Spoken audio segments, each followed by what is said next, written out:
És l'hora de les conclusions i recordem que l'ordre d'intervenció de cada candidat, així com el temps, ha sigut marcat pel Consell d'Administració de Ràdio Televisió Valenciana, on estan presents els partits polítics i que ha sigut avalat per la Junta Electoral de la Comunitat.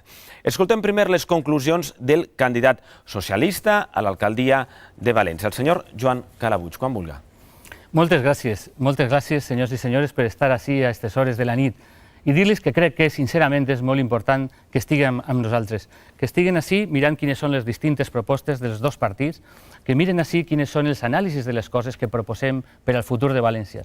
La seva participació el dia 22 és molt important, el que estiguen vostès actius i decidint quin futur de València volen. I jo els deia al principi que, evidentment, he nascut a aquesta ciutat, i és una reivindicació que faig perquè me pareix molt important haver nascut a aquesta ciutat i haver estat compromès en aquesta ciutat allà on he estat, ara en el Congrés dels Diputats, demanant nous recursos per a València a cada pressupost, demanant que les falles, per exemple, siguin reconegudes com a patrimoni de la humanitat, demanant la regulació de la formació professional per als nostres artistes fallers i moltes altres coses que he fet ahir, quan he estat en el Parlament Europeu defensant precisament l'interès i defensant també el prestigi de la Comunitat Valenciana front a un govern absolutament arrogant en la Generalitat Valenciana que estava desprestigiant la nostra imatge per els seus errors en el conjunt d'Europa. I crec sincerament que allà on he estat, allà on he representat a València, ho he fet clarament portant aquesta ciutat en el cor i també als seus conciutadans. I és molt fàcil no tindre una mentalitat que mira més enllà de la muralla de València, però jo penso en una València precisament en projecció en el món, una València que estiga en els llocs on se decideixen les coses, en Madrid, en Brussel·les, on faça falta, que tingui una posició activa a l'hora de definir el futur europeu, que no esperem passivament simplement que ens diguin les coses, sinó que tinguem també les nostres propostes, les nostres iniciatives d'una ciutat que té una gent, com deia al principi, innovadora, una gent treballadora, una gent que des de luego està clarament preparada per a fer propostes i per a poder ser líders també en el conjunt de les ciutats europees. En el conjunt de les ciutats europees on podem també, evidentment, estar entre les primeres. Ara no ho estem, desgraciadament. Inclús, com els deia, me sap mal, perquè me sap veritablement mal que estem perdent posicions, que estem perdent energia.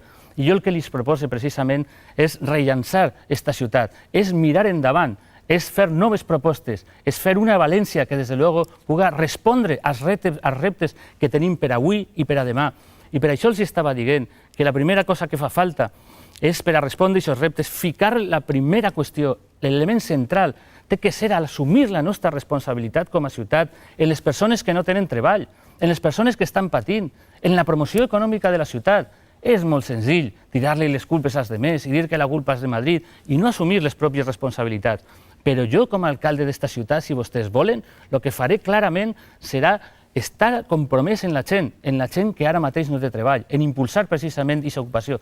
I clar que puc parlar d'ocupació, i puc parlar perquè tinc llibertat de parlar, i perquè tinc propostes, i tinc idees. I miren vostès, així tenim una quantitat de propostes molt importants per a València, 600 propostes per al conjunt de la ciutat, 500 propostes que hem discutit amb la gent barri per barri, que les tenim així, propostes molt importants per impulsar la seva activitat econòmica i l'ocupació. I miren, s'ha citat abans el Cabanyal. El problema del Cabanyal no és si té una prolongació o no. El problema del Cabanyal és que la senyora Barberà, és que el Partit Popular porta en València governant 20 anys, 20 anys que han abandonat el Cabanyal, que han abandonat Russafa, que han abandonat Ciutat Vella, i ara el problema som els socialistes? No, la realitat no és així. La realitat és que fa falta que puguem treballar tots conjuntament per a eixir endavant, en el govern central, en el govern de la Generalitat, per a rellançar els nostres barris, per a donar-los impuls econòmic, per a donar-los una nova esperança. Com també crec que és molt important, evidentment, rellançar els nostres servicis públics bàsics, l'educació, especialment les escoles infantils, que són un problema molt important per a la gent, els centres de salut que falten en la nostra ciutat i en molts casos estan saturats, el desenvolupament de la llei de dependència que està esperant molta gent.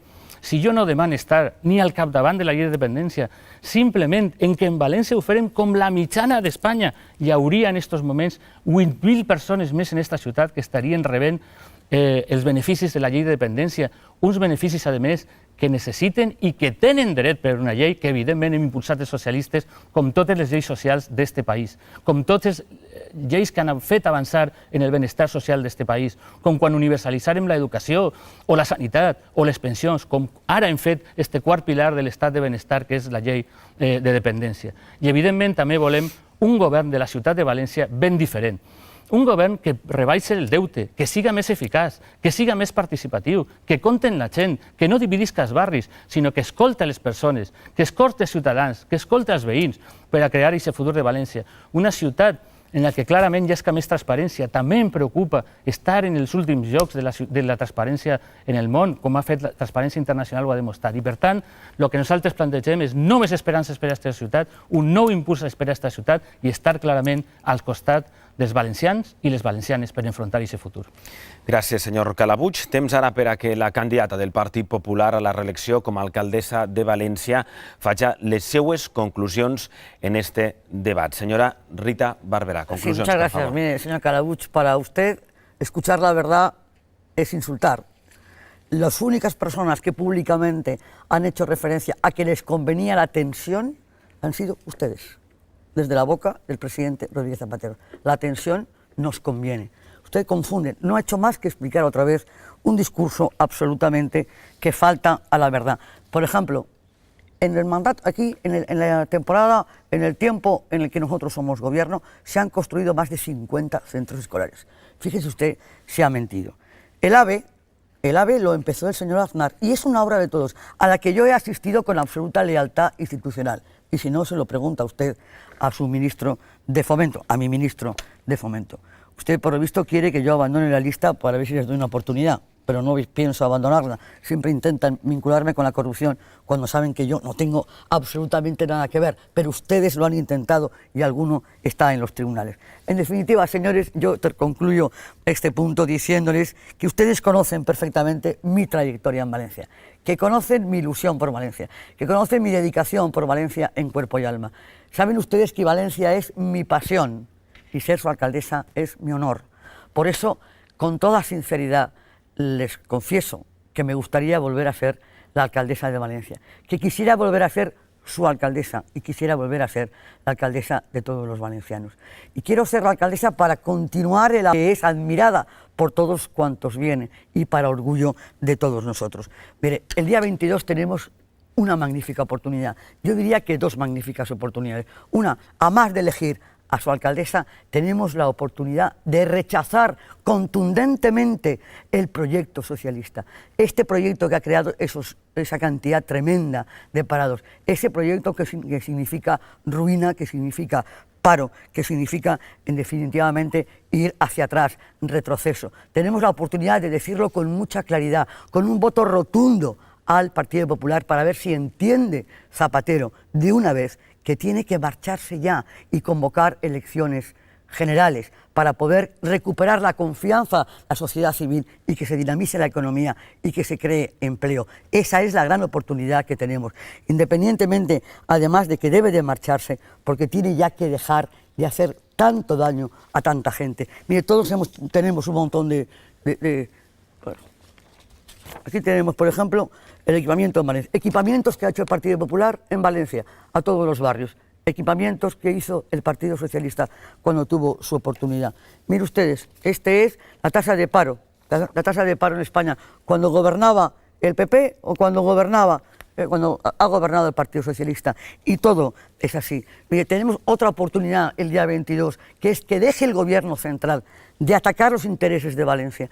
Ese plan del Cabañal es una decisión sectaria, como está paralizado, porque lo han paralizado ellos cuando no gobernaban, que es ahora, y cuando gobiernan o cuando gobernaban, que no hicieron nada. Cuando gobernaban no hicieron nada, lo paralizaron, dejaron su desarrollo al futuro. Y cuando no gobiernan, lo paralizan buscando al hermano mayor de Zumosol, que por cierto, saben ustedes que está en los tribunales, esa paralización sectaria.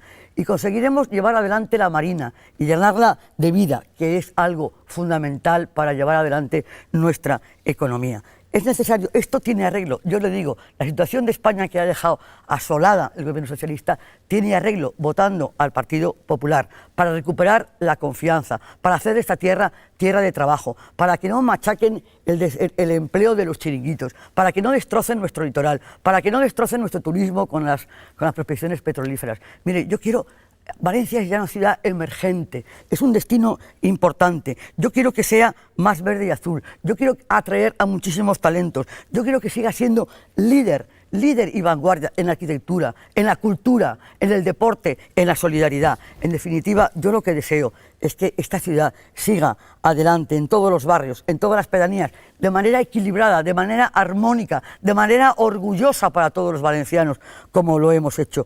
Porque, miren, ¿saben lo que les digo? Confíen en mí. Sus preocupaciones son las mías, sus ilusiones las mías. Y yo quiero hacer, como dije antes, en algún momento, de esta Valencia, una Valencia dinámica, que sea referente internacional, que sea sostenible, que sea solidaria, que sea humana, que sea comunicada, que sea un centro tecnológico y que sea abierta al mar en libertad. Para todo ello les pido el voto rotundo al Partido Popular, para de una vez salir de esta crisis y salir en Valencia los primeros. Gràcies, senyora Barberà. Amb este torn de conclusions acaba este debat, este cara a cara de política municipal entre els dos candidats a l'alcaldia de València dels dos partits que en aquests moments tenen representació a l'Ajuntament. Agrair la presència de la candidata i del candidat. Bona nit, moltíssimes gràcies als dos. Buenas noches. I a tots vostès, avançar-los que demà tenim un altre debat. En esta ocasió, entre els candidats a l'alcaldia d'Elx estaran cara a cara els candidats del PSPB-PSOE, del Partit Popular i d'Esquerra Unida. Debats que en este cas podran seguir a través del canal 924 i que formen part de la programació especial que esta casa, Ràdio Televisió Valenciana, organitza amb motiu de les eleccions del 22 de maig. Ja saben que els esperem així, en esta, la seva casa. Moltíssimes gràcies. Bona nit.